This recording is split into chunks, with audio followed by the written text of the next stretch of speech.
33 years in federal prison. That's what the Justice Department is asking a judge to sentence two of the leaders of the far-right Proud Boys group. You can see the two men here, Enrique Tarrio and Joseph Biggs.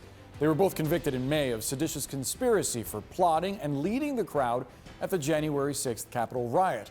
With us now is senior crime and justice reporter Katelyn Polantz. So Katelyn, these would be some of the lengthiest sentences anyone has faced for being connected to the Capitol riot, and DOJ is asking for lengthy sentences for other culprits as well. They are. So there are 5 men who are essentially the leaders of the Proud Boys, either organizationally or on the ground on January 6th at that riot. The men who were at the front of the mob that got past the barrier and then broke into the building, allowing all of those other people to flood inside and put Congress on that very serious and alarming pause in the middle of the presidential certification. And this number that the Justice Department is asking for these men, these 5 men, is quite a whopper of a number for what they're asking for the sentence to be. I mean, to have 2 of them being asked to have 33 years in prison. Enrique Tarrio, who wasn't on the grounds that day, but was cheering on the Proud Boys. He had been purged out of Washington. Yep. And then others, Joseph Biggs, another leader, 33 years, Zachary Rehl, 30 years, Ethan Nordean, 27 years, Dominic Pezzola, 20 years. To compare this, the leader of the Oath Keepers, Stewart Rhodes, he received a sentence of 18 years in prison, and the Justice Department has asked for 25. And so the Justice Department wants things to be more significant for the Proud Boys because of the revolutionary role that they played. They called them political vanguards in this country, people at the forefront of political violence for quite some time. Yeah, notably, Clayton, you also have some reporting on a potential appeal that could undo sentences for other January 6th rioters? Yeah, we actually got a decision today from the appeals court in Washington, D.C., the federal court, that decided that a rioter, a man named James Little, who had been sentenced both to some prison time, a short amount of prison time, plus probation, that he could not have both of those sentences at the same time because he was convicted of a petty offense, a misdemeanor. And so there are many rioters who were convicted of misdemeanors, these petty offenses, essentially for trespassing at the Capitol, domestic disturbance types of crimes. And then judges in the D.C. District Court, the trial level court, chose to sentence them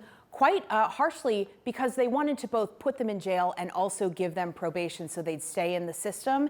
And now an appeals court says, we don't think that's the law. It's going to be on hold. There could be further appeals, but that's really something to watch. Something to keep an eye on. Katelyn Polantz, thank you so much. Jim? New CNN exclusive reporting now on one of the alleged architects of the Trump 2020 fake electors plot, attorney Kenneth Chesebro, and where exactly he was on January 6. Remember, Chesebro is one of the unindicted co-conspirators in the special counsel's federal election case. He is also charged himself in the Georgia case. And now CNN has identified Chesebro on video following conspiracy theorist Alex Jones around the grounds of the U.S. Capitol on January 6th. With us now, senior crime and justice correspondent Shimon Prokupecz. So, Shimon, tell us what you've learned about his actions and movements that day. Right, so video from that day really captures his movement around the grounds outside the Capitol. You first see him, Jim, when we look at some of this video here, is walking on the grounds. He's there in that red hat with Trump hat on, and he's sort of following. He's near the Capitol, and at some point he starts to follow Alex Jones. He's there with him, and there's Alex Jones there.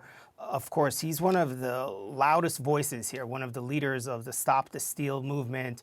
We saw him out there on January 6th. And then you see Chesebro there on the Capitol grounds, sort of on the steps there on the grounds, wearing that hat. And of course, this is all raising all sorts of questions. You know, he's recording Alex Jones. What exactly was he doing there on the grounds that day? This is a man, you know, who was an attorney for the Trump campaign. He talked about in a memo and in his interview with the committee, with the January 6th committee, when they questioned him about his activities that week, he denied ever wanting to answer any of their questions. He took the fifth, and he also claimed that he couldn't speak about some of this because of attorney-client privilege. So, you know, all of this surfacing just recently as the attention is focused on him because of this indictment in Georgia and because of what's going on in Washington, D.C., where he's this unindicted co-conspirator. But certainly, Jim, as you can imagine, this is raising all sorts of questions. No question. Quickly, was he seen in any of the videos participating in or around as the violence took place? And I'm curious how he responded. Yeah, so we've not seen any video of him participating in any violence. We don't see him going into the Capitol. His attorney gave a statement to us and basically said that he's not going to talk about this in public at this point. He's going to let the legal process play out.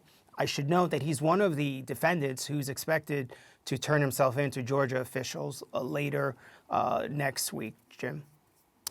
Shimon Prokupecz, thanks so much.